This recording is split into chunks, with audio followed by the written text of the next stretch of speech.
Betapa suci Tuhan kita. Dalam kitab Nabi Yesaya pasal 6. Tuhan menampakkan diri. Kemudian, para malaikat serafim berkata terus-menerus siang malam.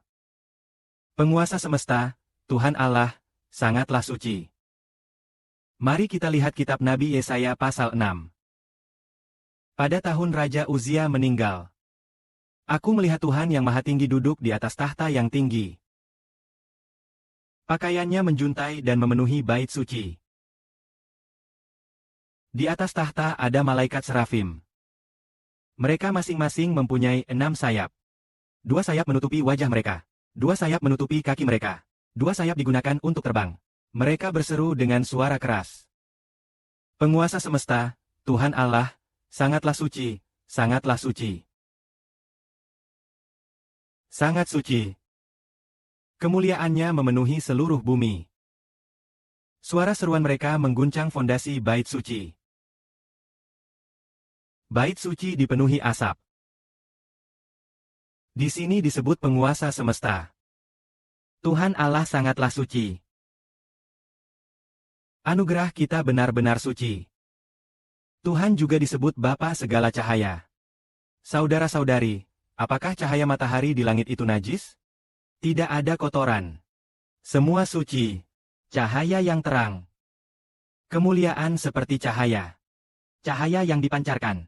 Begitu suci tanpa noda. Tuhan kita adalah Bapa segala cahaya. Dia sangat suci.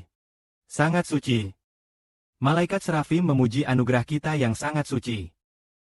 Sebenarnya dalam kitab Wahyu Yesaya, malaikat kerub juga memanggil Tuhan kita sangat suci.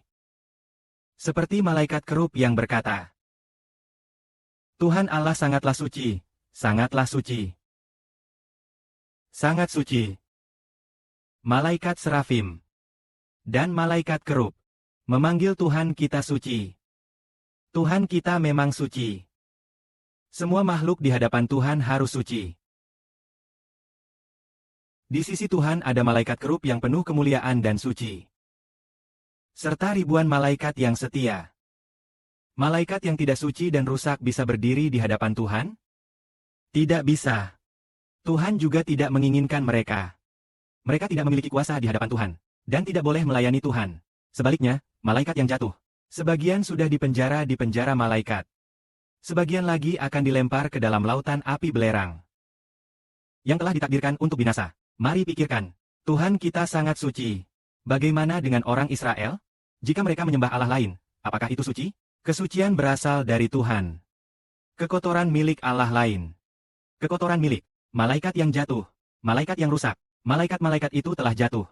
Oleh karena itu, semua yang menyembah berhala dan Allah lain adalah najis dan rusak. Namun semua yang menyembah Tuhan adalah suci. Karena Tuhan kita adalah suci, mari kita lihat, jika orang bisa melihat Tuhan yang sangat suci ini, apakah bisa terlihat? Tidak bisa. Jika manusia melihat Tuhan yang suci, mungkin mereka akan diampuni, agar tidak binasa. Dalam kitab Nabi Yesaya dikatakan, celakalah aku binasa, karena aku seorang yang bertutur kata najis. Dan aku tinggal di tengah-tengah bangsa yang bergusi. Namun aku melihat dengan mata kepalaku, melihat Raja yang agung, penguasa semesta, Tuhan. Itulah saat Nabi Yesaya melihat Tuhan. Dan juga melihat malaikat Tuhan berkata, betapa suci Tuhan itu. Sekali melihat aku merasa aku pasti akan mati. Namun pada saat itu datanglah malaikat serafim terbang. Terbang ke hadapan Nabi. Genggam bara yang menyala dengan tangan. Diambil dari mezbah dengan penjepit api. Kemudian, bara itu menyentuh bibir Nabi Yesaya. Lalu malaikat berkata, lihatlah, bara itu menyentuh bibirmu. Maka dosamu telah dihapus. Dosa-dosamu telah diampuni. Bara api itu menyentuh bibirnya. Maka ia dimurnikan.